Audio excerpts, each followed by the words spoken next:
Welcome back to Metrical Debrief. When we sit down, it's time for the conversation. A good gentleman is joining me in studio. Robert Hassini, DILAC, that is Digital Association of Kenya, to address some of the concerns that we guys have been raising, you guys have been raising on our social media platforms. But just before that, let's allow the guy to introduce himself. He's a chairperson and he's also a CEO. So, Robert, thank you for making time. Thank you, Ndiro. What does DILAC do? Because you're the chairperson of DILAC.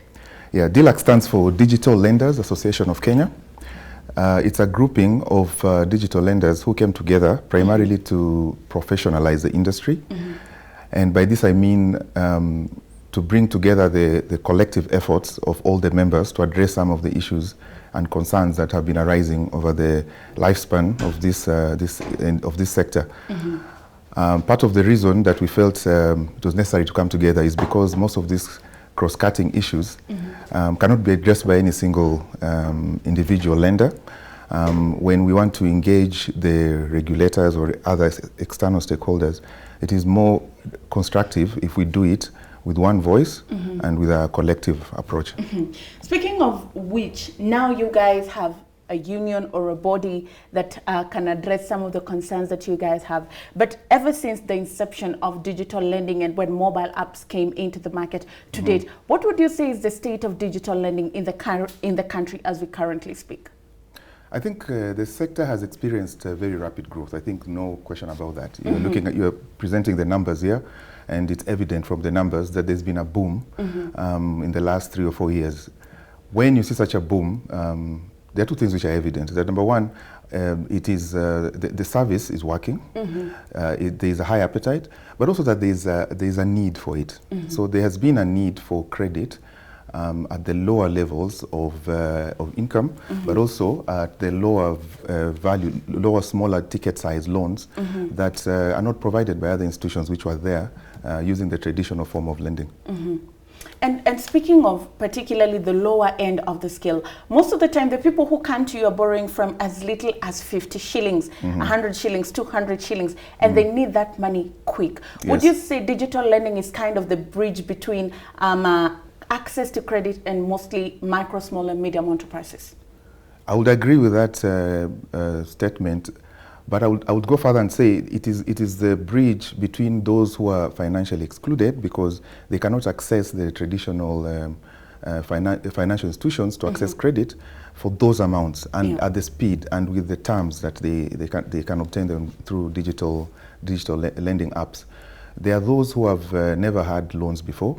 So the way I see this sector contributing to financial inclusion is that it gives most people who borrow through us the first experience with their mobile loans, with credit, with taking a loan and repaying, and does so at the levels at which they are comfortable with and that they can qualify for. It means the digital lenders have to take the risk of introducing a large section of our population into the credit world. And over time, hopefully the intention and the hope and the aspiration of most digital lenders is that these borrowers will repay their loans and over time acquire better credit standing, qualify for higher amounts and for longer tenors, and maybe eventually transition into and qualify for loans from the large institutions, the traditional institutions which can give larger loans for longer tenors and for bigger amounts, and that's the banks. Yeah. Now, there have been concerns. You guys are doing a good job. That is undeniable. But there have been concerns here and there. That's why you're saying DILAC was formed to deal with some of these concerns. Yes. And because you're here, we could address some of these concerns as well, right? Now, there have been concerns, one, on privacy of data, and two, on the kind of dealings that you guys are dealing with, particularly in money. There have been questions on where you get your money. Are you guys dealing with clean money or you're helping clean dirty money in the economy? And during the Afro-Asia FinTech Festival, which you were there, the central bank governor had this to say about data privacy and money laundering in the digital lending space. Take a look.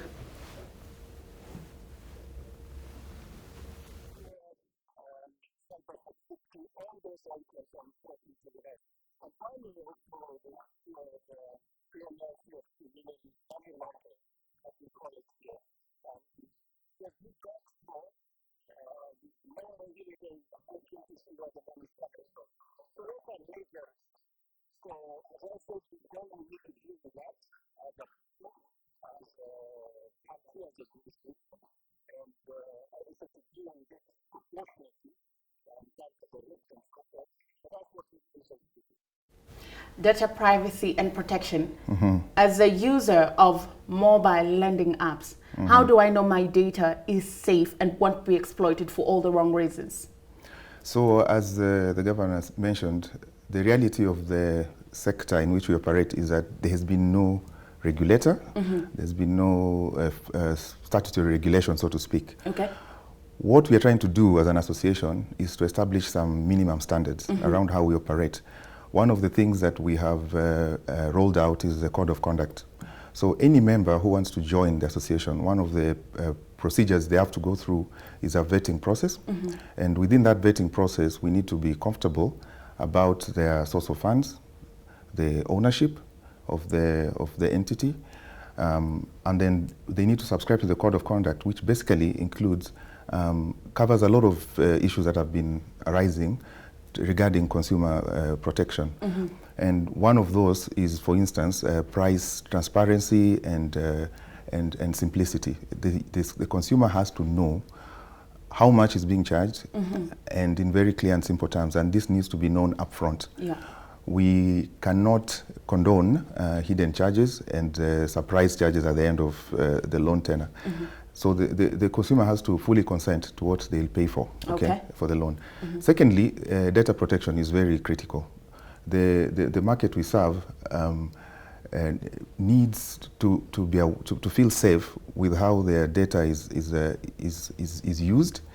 They need to have full knowledge and full consent when providing the data to the lender, and when the lender wants to use it for a different purpose other than that which the data was obtained, then the consumer has to be informed and has to consent again.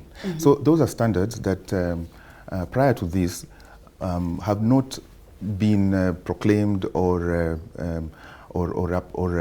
promoted by anybody or any particular institution. And we're saying, rather than wait till when we'll have a formal regulator in place, why don't we start doing what we feel is necessary?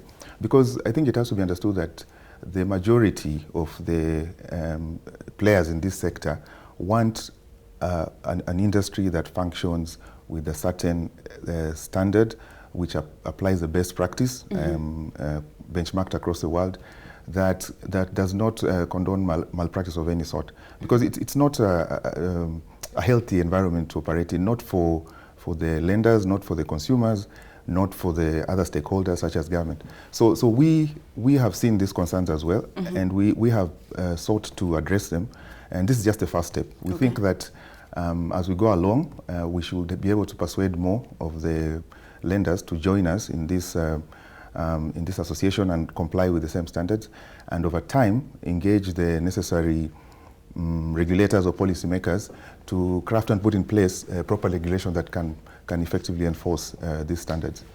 Are you guys laundering money? Because the CBK, don't laugh, the CBK governor said, we do not know the source of your money. Okay, so as I said, we cannot speak for everybody, okay? So what you're saying is that at least for anyone who is a member of DLAC, we can vouch and say that we know and we have comfort around where they source their funds from for lending. But have you heard of cases where people are using digital lending to launder money? I have not. And obviously if there was such a case, then it's quite a serious criminal offense. You're laughing. No, I'm laughing because of the way you framed the question. You asked me whether we are laundering money. But that's what the CBK governor said. Yeah, but who is we? So he said that there is a possibility that some of these lenders could be participating in money laundering. Now, that statement can apply to any business, yeah?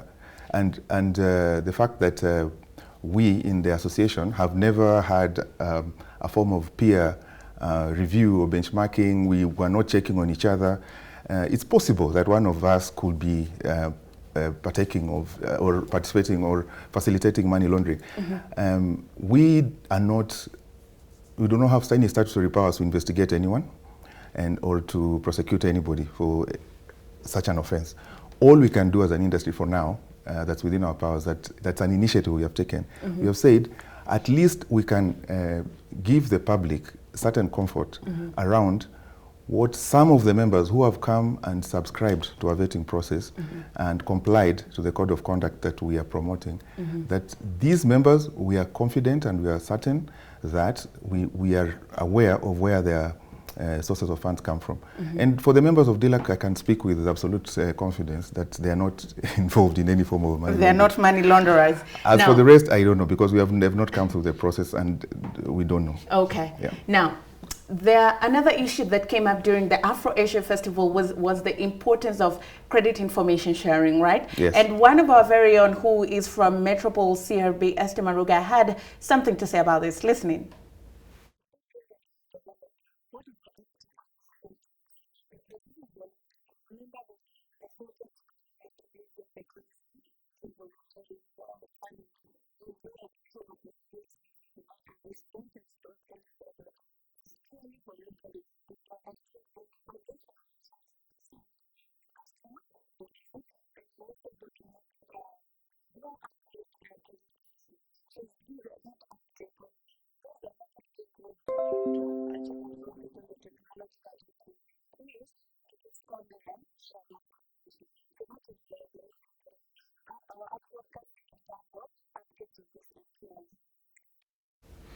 Why is it important to share data, particularly in the digital lending space?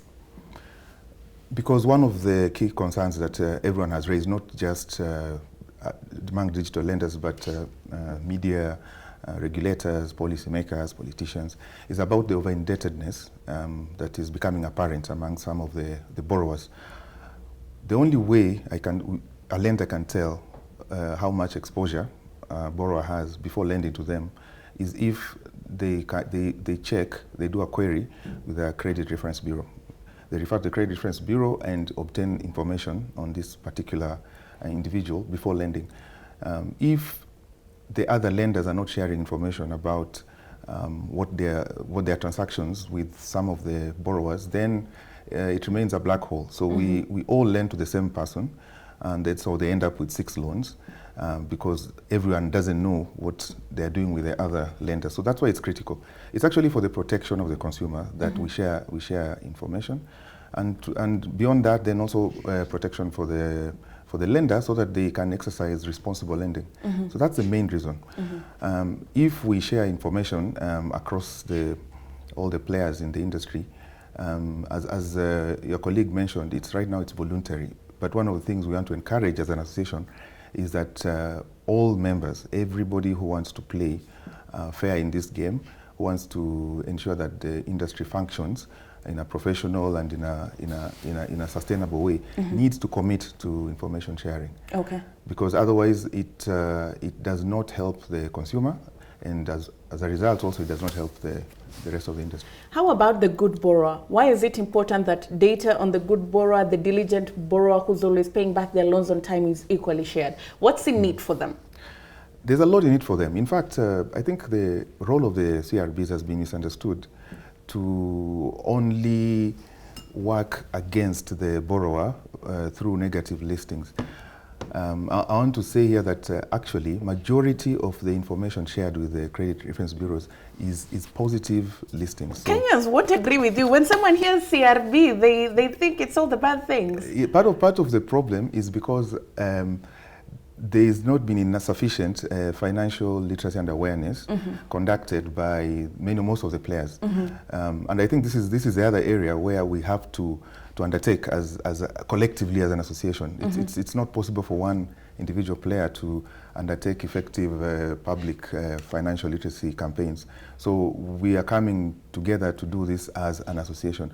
Kenyans need to know that actually CRBs can be used for a positive outcome, and it has happened to many. Out of the 100 people who borrow, not all default. I think the highest default rate I've seen is about 20%. The other 80 are performing loans, and those are reported as well. And that's why after a while, you'll notice that some of those borrowers start getting higher limits. they qualify for longer tenors and so on. So it actually, that is what the reference bureaus were set up to do, to create some credit history against which lenders can then extend credit without having to ask for the traditional securities, collateral, references and so on. So I think it's still at an early stage. This country has only done this for the last maybe 5 years effectively. Okay. But I think there's also a lot to be done in terms of across all the stakeholders, starting with the CRBs, the banks, and now the digital lenders who have come into this space at the tail end, to make sure that, first of all, the CRBs do what they're set up to do, but at the same time that the general public and the consumers are aware of how the CRBs can work for them as opposed to work against them. Yeah. Now, speaking of the borrowers and those who are borrowing from the borrowers, the lending apps have been accused of harassing the borrowers, particularly when it comes to getting back your money. You said mostly the rate of default is about 20%, but for you guys to stay in business, you have to get your money back most of the time. However, the question is in how you get your money back. Remember, this person already consented, they gave you access to your information. There was a day, this is a story I shared with you, an Uber driver from western region of Kenya was called and told, we will call your mother-in-law. Now, if you come from Western or Nyanza, the relationship you have with your mother-in-law is very different. So a loan app is calling you to tell you, they'll call your mother-in-law to tell her you have a loan, and some people, their friends have been texted and they're told, tell so-and-so to pay back their loan. Look, I completely agree that that kind of conduct is unacceptable and needs to be banished from the industry. So the question is, you see, when you are trying to lend and delight your clients, and your next door neighbor is behaving in a manner contrary to what you expect or the benchmark that you want to set, you are most of the time left powerless, right? Yes. You can only try and serve your clients well and hope that the ones who are mistreated by your neighbor by your competition will come to you. However, we have seen that that's not enough. What if we came together and by setting up a code of conduct, which I've said anyone who wants to be a member of DLAC must comply. Just hold up right there. The people who are doing that are known, and you know them. Yes. What action have you taken against these people? So here's the question of action. I'm just giving you that example, that we do not have any statutory powers to license. Robert, you've said that. This is the second time you're saying that. Yes, because it's the truth. And here's the thing. We were taking the first step. Actually, there's been a misconception that we do not want regulation. We actually want regulation. We're taking the first step to encourage any entity, any authority who have the power to regulate and the right standing to regulate, to come and to engage with us. We are going around and talking to stakeholders and giving them our proposals around how we think this space can be regulated. We don't make the laws. So we can't enforce some things, but we can create an environment where at least we identify those who comply with the best practice with certain standards. So for instance, we can tell you for a fact that part of the code of conduct is, I stopped at data protection and price transparency, but there are more tenets within the code of conduct. And one of the most critical ones is around debt recovery. So we also set limits to how far you can go in debt recovery, because frankly, even though someone defaults, they don't lose all their human rights, right? It's not like you take over their, you can pursue it at all costs and at whatever extent. So we say that there's a certain limit. The defaulting borrower needs to first of all be given time, needs to be advised on the options available. Every effort has to be made for them to repay the loan, and if they have to be listed, then you have to give them sufficient information on what that means and how they can get themselves delisted. Roughly, how many times should you call someone to ask them to pay back for your debt? The recovery process, if you have set up your operation well, takes a month or 2 months. So even if you just call them every day, it needs maybe 5 calls for you to get to that point. However, we do not support the idea of calling the borrower's address books and calling all their relatives to ask them to pursue a recovery on our behalf. So that is a very clear stand from DLEC, and hopefully when borrowers want to know who will not treat them that way, at least they can look at the members who are on our website, and take comfort that it's not every lender who behaves that way. And for a fact, I know the particular lender you're talking about. Yeah. And as far as we are concerned, he's the only one who has been doing that. But what action has been taken against them? By who? So they're still operating, and we do not know if they're continuing to do that. I suppose they're still operating. I've not heard that they have closed down. Yeah. But as I keep saying, we are just taking the first step to at least direct the public to where they can find safe ground in the way they'll be treated from start, from when they register the app, from how they'll be able to access the pricing, the terms, the data protection, and in case they default, there's a certain standard around how they'll be treated. Now, if they have a complaint against any of our members, we have given a very clear channel for them to be addressed. If this was one of our members, I will take that question very so politely you said they're not your members. They are not. So whatever they do is up to them. Whatever they do, we have no control over it. And will there a time come when you'll have control over some of these things? If we, over which things? Over how every player behaves in the market? As the association? I really can't tell, because our hope is that we have many more applications still being processed. So we are going to be many more than the initial 12. So what we want to do is to reach a point where we cover most of the market. Okay. So that anyone who is outside, it's very clear to the public that they're not compliant, and therefore you deal with them at your own risk. Well, Robert, we went out to the streets and we spoke to Kenyans to just hear some of their concerns. And this, we took quite a bit of time, because this is an issue that many Kenyans have experienced, but Kenyans still have many more concerns. So let's listen in and hear what you had to say about digital loans.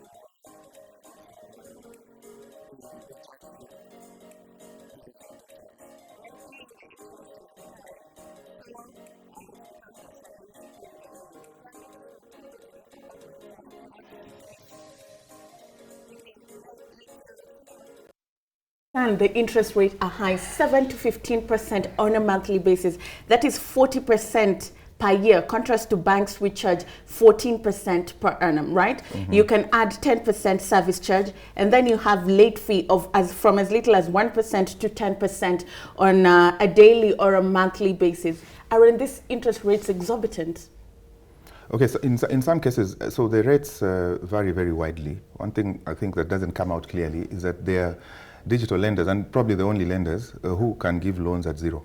And it's been happening, okay? It just doesn't get the attention. Because when you have those borrowers who are coming in early and the very low amounts, like 500, probably just want them to have the first experience, get comfortable, so that the complaint is not that, oops, okay, I didn't even know how much is charged. However, the range then goes, widens, because it's quite wide, because then what you want to do in this in this kind of lending is to distinguish very clearly based on risk. Every lender uses his own risk formula and comes out with a rating and decides how much risk they want to take. So it goes very high for high risk and low. But however, let me come back to why the disparity between the digital lending rates and the bank rates. I think for most part, the comparisons I've seen are quite distorted. It's comparing apples to oranges. Why? Because the bank rate, typically a bank gives a loan from maybe 1 year, 2 years, 3 years, more than a year. Okay? There is no digital lender who does 1 year loans. It's a different product. When you give a loan, that's the one part. The second part is there's no bank which will give a loan for 500 bob or 1,000 bob. So just as an example, if you want to give someone 1,000 shillings for a day, because he just needs that to fuel his border in the morning, right? at 6 a.m. he can't get that anyway if he wants it immediately. Yeah. If you want to do it responsibly, you still have to go and check the Credit Reference Bureau, right? It's one query, okay? Let's assume it costs you 100 bob. If the bank is checking to lend to someone 100,000 shillings, it will go to the Credit Reference Bureau and also check and get a cost of about 100 bob, yeah, for comparison. Now, in percentage terms, for the 100 bob on 100,000 is nothing. Yeah. But 100 bob on 500 is high. You know, it's extremely high. It's already 20%. You know, you haven't factored in that the fact that you have to, you have a cost of funds that you have to cater for, because all digital lenders are not a credit only. They don't take deposits. So you have to fund every shilling that you lend out. Okay. Then you have to put in the defaults, because it's a higher risk. You're lending to people that you are not seeing. There's no security. When you lose, you lose. You have no fallback. So the risk is obviously a lot higher. So if you price in that as well, and then consider that if you want to run this operation well, you need a large investment in technology, but also customer service. You want someone to be able to call to get their issues resolved quickly and promptly. And the reason why banks don't do those levels, 500, 1,000, because it's uneconomical, okay? Because it's expensive. So the cost will never be the same, and the risk will never be the same. Having said that, it's high risk, high return. It's high risk, and sometimes not really high return until you get to a certain scale. That's just how this business operates. But you said if the business wasn't lucrative, you would have closed shop. No, not lucrative, but it needs to be sustainable. Okay, so not everyone is making as much money as some people imagine. A lot of these farms, especially at early stage, they really struggle. And most of them are local entrepreneurs who are good in technology, in building systems and algorithms, and they have very little capital. Now, to scale this kind of business to a level where it now turns around and is profitable takes a while. It's very hard to break even the first year. But don't you think it's a ticking time bomb, that the rates are very high? The rate of default is catching up. Don't you think the lines are very blurry? It's borderline business. There are those who have gotten it right, and they have managed to assess properly, create a proper criteria, still attract enough clients, because the clients also respond to, first of all, the service, the convenience, the fact that it meets what they need. So you need to give them what they feel is commensurate with their needs. So if you give them 500, someone's need is at 3,000, they walk away. So the need has to be met. But then at the same time, the business then has to balance that with how much risk it wants to take. So you can't lend to everyone. The ones who get it right, after a while, once you have built a substantial client base, you know your clients. In other words, based on their behavioral interactions with you, you have a substantial critical mass of clients where then you can afford to absorb the losses you get from those who don't pay. Then business turns around. But it takes a while. It's an uphill task. It takes long. It's risky. It's high capital. It's very capital intensive. So to get the pricing levels down over time, I think what will have to happen is that not all the 50 apps will make it to scale. Okay, those who will then will need substantial capital, and once they comply with a certain standard around how they expose their pricing, for instance, price transparency, price simplicity, it will be easy for users to compare, and the competition will be opened up. And that competitive landscape is what then will definitely manage the price to an affordable level for most people. Now, we want to wind up this second part, and then we can go to the third part, which is social watch. But before we do, there's one gentleman who had a very pressing concern. I don't know if we can have that concern by one David Obonyo. He wrote on his Facebook wall, and he went on to say the following. Well, there you have it on your screen. He was just talking about issues of identity theft, and he was saying that you can use somebody's ID to go ahead and register your line, and the service provider does not care to verify whether that you are the one, the original user of the ID, if you're the one actually registering that line. And we know you go to buildings these days, you leave your ID number, and then the next day you're being called to repay a loan, or you're listed in the Credit Reference Bureau. I guess you've taken a good look at it. How do we go about identity theft and fraudulent cases that arise from that, particularly with digital lending? Very briefly before we go on the break. It's a problem that has haunted all of us for quite a while. It's a big problem. Most of our defaults are not real defaults, they are frauds because of identity theft. It has to start from, first of all, the consumers taking due care of their identity details. I think the practice of leaving IDs at receptions or at security desks is something that needs to be reviewed because a lot of times that's where most of the theft happens. All anyone needs is your ID number and your name. And as David has indicated, that's enough to get a SIM card under your name. But there are many other sources. If you go on the online, you can find, let's say, if you went to the IEBC register, you can find almost as many people's IDs and names, which some fraudsters misuse. So there has to be more caution around how personal data is preserved and secured. And then we have also to collaborate with the telcos because if they find a way to stop these multiple SIM card registrations, even just by notifying the original or the primary initial holder of that ID holder of a line that they have, it could substantially reduce this. I know they're coming up with products, anti-fraud solutions, and we're working with them actually to see how we can reduce this.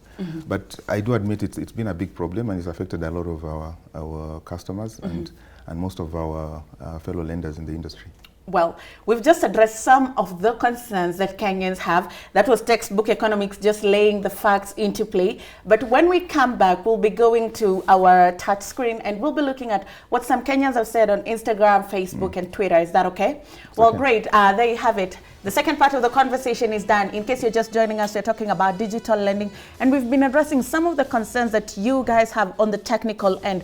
We want to take a short breather. When we come back, we will be doing social watch, and we'll be sampling some of your thoughts. If you haven't joined into the conversation, well, chime in at Metropole TV KE Art Ondiroganga. The hashtag is Metropole Debrief, and remember to stream live on YouTube. You can find us there. We take a short breather. See you shortly.